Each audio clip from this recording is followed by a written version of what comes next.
বিশ্বে সাম্প্রদায়িক সম্প্রীতির মডেল বাংলাদেশ। এদেশে সাম্প্রদায়িক সৌহার্দ্যের যে আবহ বিরাজ করছে সেটি পার্শ্ববর্তী কোনো রাষ্ট্রে খুঁজে পাওয়া যাবে না বলে মন্তব্য করেছেন ধর্ম উপদেষ্টা ডক্টর আ.ফ.ম. খালিদ হোসেন। সোমবার বিশ্ব সাহিত্য কেন্দ্রের সম্মেলন কক্ষে ঢাকা জেলা কর্মশালার উদ্বোধনীতে এ কথা বলেন তিনি। জানান, সাম্প্রদায়িক সম্প্রীতি টিকিয়ে রাখার ক্ষেত্রে কিছু চ্যালেঞ্জ ও সমস্যা আছে।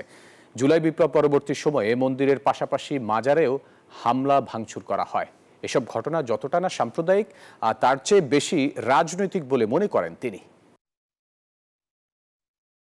সাম্প্রদায়িক সম্প্রীতির আবহ বিরাজ করছে, স্পোরাডিক ইনসিডেন্টগুলো বাদ দিলে এটা পৃথিবীর বহু দেশের জন্য মডেল। আমার এই দেশ সাম্প্রদায়িক কমিউনাল হারমোনের মডেল হিসেবে বিবেচিত আছে। কিছু চ্যালেঞ্জ আছে, কিছু সমস্যা আছে,